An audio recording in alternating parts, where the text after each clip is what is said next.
Hi friends, welcome to Mahika truths.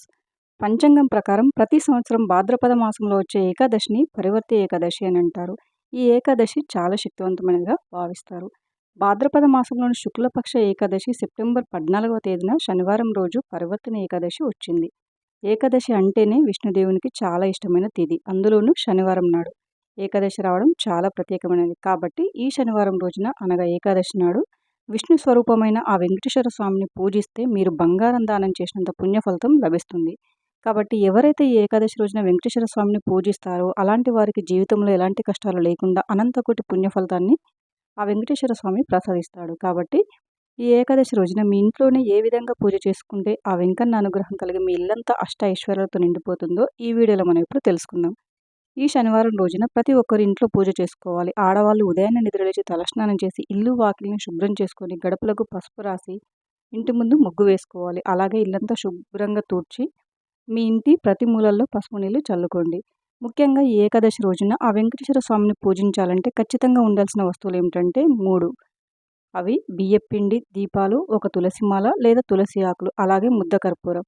ఈ ఏకాదశి రోజున శ్రీవారిని వీటితో పూజిస్తే మీ ఇంటికి అఖండ రాజయోగం వరిస్తుంది. ఏకాదశి నాడు ఇంట్లో పూజ చేసుకుంటే మీ ఇంట్లో ఎలాంటి కష్టాలు లేకుండా మీ ఇంటికి అఖండ రాజయోగం వరిస్తుంది. ఈ పరివర్తిని ఏకాదశి రోజున ఎన్నో శుభయోగాలు కలిసొచ్చాయి. కాబట్టి ఈ ఏకాదశి నాడు ప్రతి ఒక్కరూ ఇంట్లో పూజ చేసుకొని కొన్ని పరిహారాలను పాటిస్తే అష్ట ఐశ్వర్యాలతో సిరి సంపదలతో జీవించవచ్చు. శనివారం రోజున మాత్రమే దేవుని పటాలను శుభ్రం చేసుకోవాలి. కాబట్టి ఈ శనివారం రోజున మీ పూజ గదిని శుభ్రం చేసి పసుపు నీటితో దేవుని పటాలను శుభ్రంగా తుడిచి కుంకుమ బొట్లు పెట్టండి. శనివారం రోజున దేవుని పటాలను శుభ్రం చేస్తే మీ ఇంటికి ఐశ్వర్యం వరిస్తుంది. ముందుగా పూజకు కావాల్సిన పిండి ప్రమిదను తయారు చేసుకోవాలి.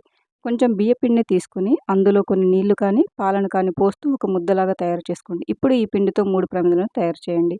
ఈ విధంగా 3 పిండి ప్రమిదలు తయారు చేసి వాటికి కుంకుమ బొట్లు పెట్టి నమస్కారం చేసుకోండి. మీ పూజ గదిలో ఉండే వెంకటేశ్వర స్వామి పటానికి తులసి మాలను వేసి పూజ ప్రారంభించాలి. మీ దగ్గర తులసి మాల లేకపోతే వెంకటేశ్వర స్వామి పటం ముందు కొన్ని తులసి ఆకులనైనా సరే పెట్టండి. ముఖ్యంగా ఈ ఏకాదశి రోజున వెంకటేశ్వర స్వామిని నగలతో అలంకరిస్తే కోటి జన్మల పుణ్యఫలితం లభిస్తుంది. కాబట్టి మీ దగ్గర ఉన్న నగలతో స్వామివారి పటాన్ని నిండుగా అలంకరించుకోండి. మీ దగ్గర ఉన్న నగలు మీరు వేసుకున్నవైతే వాటిని పాలతో కడిగి స్వామివారి పటానికి వేస్తే మంచిది. పూజ ప్రారంభించే ముందు మీ పూజ గదిలో కొన్ని అక్షంతలను సిద్ధం చేసుకోండి. అలాగే తీర్థాన్ని కూడా సిద్ధం చేసుకోవాలి. ఒక గ్లాసు నిండా నీళ్లు పోసి అందులో కొన్ని తులసి ఆకులను వేసి పూజ గదిలో పెట్టండి. ఇంట్లో పూజ పూర్తయిన తర్వాత ఈ నీటిని తీర్థంలాగా తీసుకోవాలి. పూజ గదిలో ముగ్గు వేసి దాని మీద పసుపు కుంకుమలు చల్లి ముగ్గు పైన 3 పిండి దీపాలు వెలిగించండి.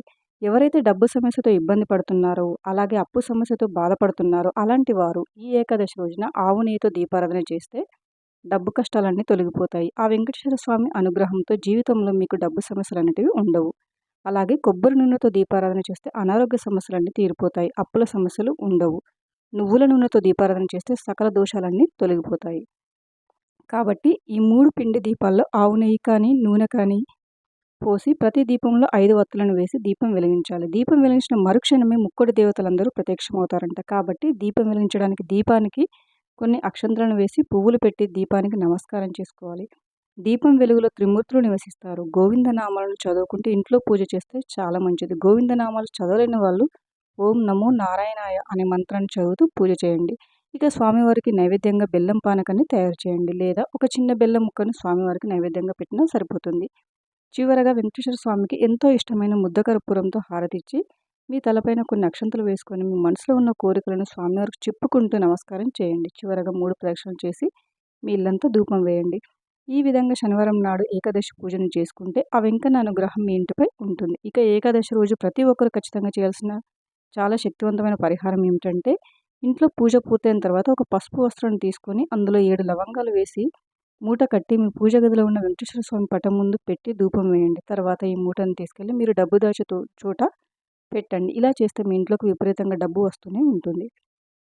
విష్ణుదేవుని భార్య అయిన లక్ష్మీదేవి ప్రతి ఏకాదశి రోజున సాయంత్రం సమయంలో భూమిపై సంచరిస్తూ ఉంటుందంట. కాబట్టి ఏకాదశి రోజున మీ ఇంటి గడప దగ్గర 2 దీపాలను వెలిగిస్తే మీ ఇంట్లోకి ఖచ్చితంగా లక్ష్మీదేవి అడుగు పెడుతుంది.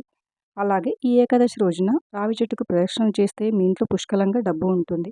ఈ ఏకాదశి నాడు ఇంట్లో పూజ చేసేవారు ఉల్లిపాయ, వెల్లుల్లి, శనగపప్పు, అరటిపండు, నువ్వులు, అలాగే ముల్లంగి వంటి ఆహార పదార్థాలను తినకూడదు.